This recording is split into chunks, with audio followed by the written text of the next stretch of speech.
Olá pessoal, já de volta aqui com o seu programa Doutor Me Consulta, ele que sempre está abordando vários assuntos, falando em qualidade de vida, prevenção, diagnóstico, tudo para o bem-estar de você aí de casa.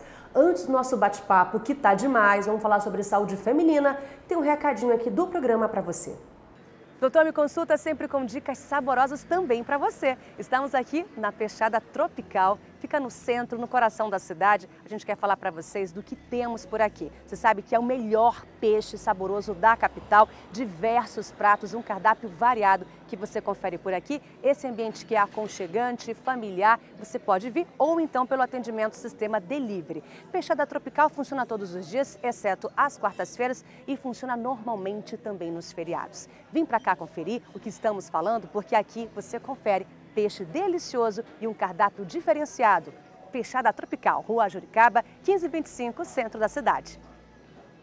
Muito bem, o nosso bate-papo, como eu prometi, é diretamente para você, mulher. Vamos falar sobre ovários policísticos. Você já ouviu falar nisso, dessa síndrome? A gente vai tirar dúvidas e conversar, portanto, agora com quem entende muito do assunto. Por isso estamos aqui do ladinho da doutora Emília Alexandrino, ginecologista, obstetra. Tudo bom? Mais uma vez, obrigada pela participação aqui para falar sobre temas tão relevantes. Seja Obrigada, Ellen. Sempre um prazer grande poder contribuir com algum assunto que, como ovários policísticos ou síndrome dos ovários policísticos, que são duas coisas diferentes, é uma coisa muito em pauta hoje. Então, doutor, o que afinal de contas é a síndrome dos ovários policísticos? O que causa? Tem a ver com distúrbio hormonal? Explica pra gente. Bem, ovários policísticos muitas mulheres podem ter, mas a síndrome dos ovários policísticos algumas só vão apresentar. Existe uma diferença, porque os ovários policísticos é uma alteração anatômica que pode acontecer lá nos ovários, tá? Mas muitas vezes elas não vão manifestar sintomas. Já quem tem a síndrome de ovários policísticos vai apresentar distúrbios hormonais decorrentes de alterações dos níveis hormonais entre hormônios femininos, hormônios masculinos, que são os androgênios, e entre os androgênios, o principal deles é a testosterona, porque nós mulheres também produzimos hormônios masculinos, né? E isso pode estar causando uma disfunção hormonal, que na síndrome dos ovários policísticos pode causar vários sinais e sintomas, entre eles, inclusive, a falta da ovulação, influenciando aí na fertilidade feminina. Isso também já é uma pergunta interessante de uma telespectadora aqui, gente. Já temos a participação das nossas amigas que assistem o programa. A Sabrina do São Vicente, ela pergunta o seguinte: é possível engravidar tendo essa síndrome? Pode ocorrer alguma complicação? E a senhora já deu um pouquinho dessa resposta para ela, né? Bem, é possível engravidar sim, mas precisa de um tratamento, né? Aquelas pacientes que têm atrasos menstruais, falta da menstruação, porque tem pacientes com síndrome de ovários policísticos que podem passar mais de anos sem menstruar, tá? Então, essas pacientes, elas necessitam fazer o tratamento. E o principal tratamento que a gente recomenda às pacientes que têm ovários policísticos com os sintomas é exatamente os hábitos saudáveis, redução de peso, uma dieta balanceada e um controle muito bem feito dos níveis de açúcar, carboidrato que ela ingere. E isso tem muito a ver com a resistência à insulina, que é o hormônio que leva o açúcar que nós consumimos, porque tudo que a gente consome de comida vai para dentro da célula. E quando esse hormônio está com algum problema no nosso organismo, a gente tem uma resistência periférica à insulina, a gente não tem como pegar esse carboidrato, esse açúcar e colocar para dentro da célula. E aí começa a dar todo o distúrbio hormonal. Tem uma pergunta interessante também aqui, gente, da Alexandra Muniz, que é do Paraviana. Ela pergunta justamente sobre essa questão da menstruação. A irregularidade, ela pode ser um dos indicativos da síndrome? Sim, bastante pacientes reclamam, e é uma das queixas que a leva ao consultório, né?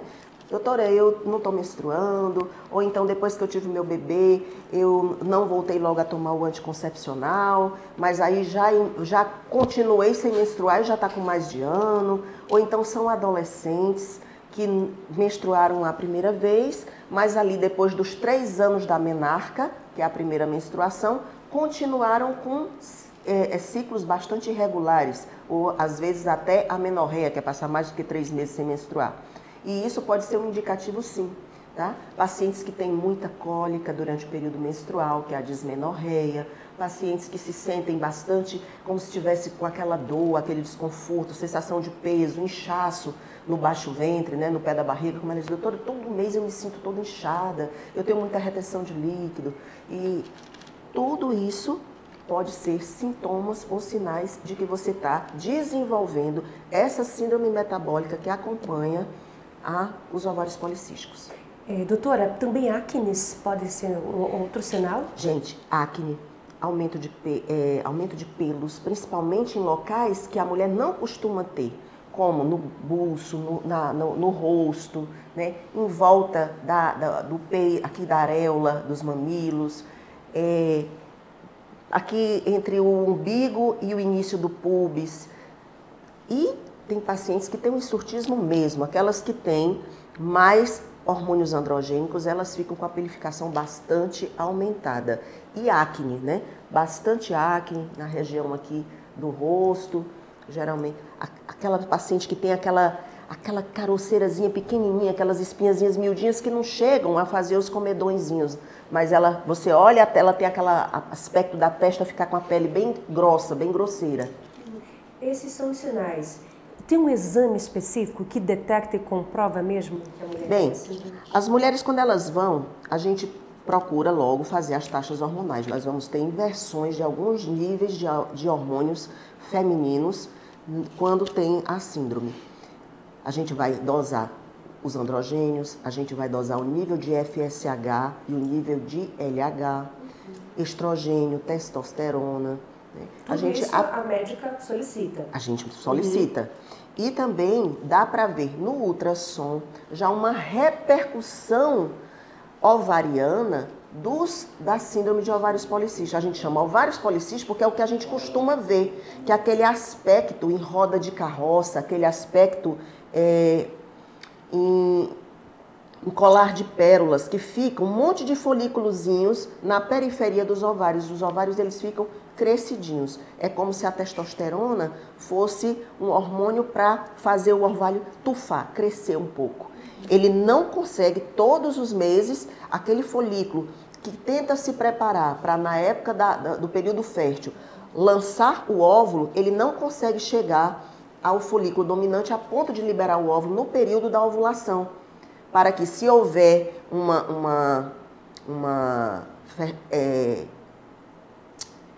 vamos dizer, uma relação sexual ali naquele período fértil, ela possa haver a fecundação e começar a gerar o embrião. Então, esse folículo ele fica retido. O folículo fica retido ali na periferia do ovário e todos os meses vai acontecendo isso e começa a formar como que uma crosta aqui ao redor. Porque aqui você vê aqui nesse ovário vários níveis, né, da evolução do folículo para durante o ciclo ovariano, o ciclo da vida reprodutiva da mulher, ele se transformar desde folículo primário, a folículo em crescimento, a folículo secundário, né, a folículo maduro e depois ao folículo que já liberou o óvulo. Aqui já é o folículo liberando o óvulozinho e aqui já o corpo lúteo, que é que vai manter a gravidez nas primeiras semanas de gestação, né? E isso não acontece na síndrome de ovários policísticos. O que acontece é que a gente fica com vários folículos aqui, sem ser nessa fase já dominante, e esse ovário ele vai, como se diz, ele vai engordando, ele vai crescendo e vai criando uma fibrose aqui em volta dessa túnica aqui do ovário. É importante a gente saber todo esse processo e as mulheres buscarem ajuda. Eu lhe pergunto, a dúvida que não quer calar, tem cura essa síndrome, doutora? Gente, como é uma síndrome, ela não tem cura, mas ela tem controle e deve ser tratada. A mulher que tem ovário policístico, ela deve ser tratada. A adolescente que tem ovário policístico, ela deve ser tratada. Tem uma interferência genética aí, tem pacientes que dizem, minha mãe teve, minha tia teve, eu tenho uma irmã que também tem. E geralmente é uma adolescente que ela já começa a manifestar sinais ali com o tórax geralmente um pouco mais largo, um pouco mais de gordura acumulada, não é tão acinturada. Você vê que o tronco dela é mais largo do que a parte do quadril, né? Então, essas pacientes, elas têm uma tendência maior a ter essas alterações hormonais e manifestar a síndrome dos ovários policísticos. Vai sempre haver a principal recomendação médica de tentar perder peso, fazer exercícios físicos, diminuir a ingesta de carboidratos, né? E tá aí tentando manter hábitos saudáveis de vida. A outra coisa é o tratamento que você pode estar associando. Gente, como sempre, cada caso é um caso e a gente vai estar avaliando o perfil de cada paciente para colocar um tratamento mais adequado para ela. Se a paciente tem mais acne, se ela tem mais pelo, a gente tem que combater ali um pouco desses hormônios androgênicos. Se é uma paciente que vai mais com alteração do ciclo hormonal, com cólicas, a gente também vai estar associando. Se aquela paciente ela já tem um perfil que tende mais para fazer uma resistência insulínica e manifestar alterações hormonais relacionadas a um futuro desenvolvimento ali de uma diabetes, né, ou pré-diabetes, ou se já tem caso na mãe, na irmã, nos parentes mais próximos ali de primeiro grau, então você também já vai estar combatendo isso aí. Então, síndrome de ovário policístico não é só passar um anticoncepcional e não é qualquer anticoncepcional, tá? Tem os anticoncepcionais que você tem a associação do acetato de ciproterona com etinil estradiol e tem também os anticoncepcionais que você tem a associação da drosperinona, que no caso é o progestágeno, com o etinil estradiol. E a dosagem deles nessas apresentações, porque tem uns que tem uma dosagem um pouco mais elevada, outros uma dosagem um pouco menor. E sempre você deve estar vendo se há necessidade de estar associando, por exemplo, o inositol, ácido fólico, a metilformina, que muitas pacientes conhecem como glifagem e fazem uso da metformina também no tratamento do ovário policístico. E essa, sim, às vezes causa bastante dúvida e a paciente sai do consultório dizendo: aquela doutora é meio maluca, eu fui lá falar dos meus ovários e ela me passou um tratamento que é para diabetes. Mas é porque exatamente dentro da fisiopatologia da doença, né, da síndrome, você tem a alteração em relação ao hormônio da insulina e você tem que combater isso. Legal explicar pra gente, é uma espécie de mapeamento na mulher, né? Cada paciente é uma condição e uma situação diferente. Antes de encerrar, doutora, esse bate-papo maravilhoso, esclarecedor, a sua conversa, a sua linguagem é muito simples e isso é importante para nós mulheres entendermos com certeza. A senhora atende na cidade e no interior, tô sabendo disso, né? Conta pras meninas aí. Pelo serviço público eu atendo no centro de referência lá na Vila Olímpica, que é o Centro de Prevenção de Câncer de Colo e Mama. Atendo também no Centro de Referência da Mulher e na clínica privada, aqui no Lagovida, no Pricumã e na Masterclin da São Sebastião. E mensalmente tem os dias que eu vou para Rorainópolis e atendo na Masterclin de Rorainópolis. Coisa boa. Essa mulher trabalha demais, viu? Doutora, obrigada pela participação. Até a próxima aqui com a gente, sempre esclarecendo, tirando dúvidas sobre a saúde feminina. Até a próxima, que tem muito assunto ainda que vai render aqui com a gente, tá bom? Joia, Ellen, sempre um prazer estar contribuindo com algum tema que gera muita dúvida dentro da saúde da mulher.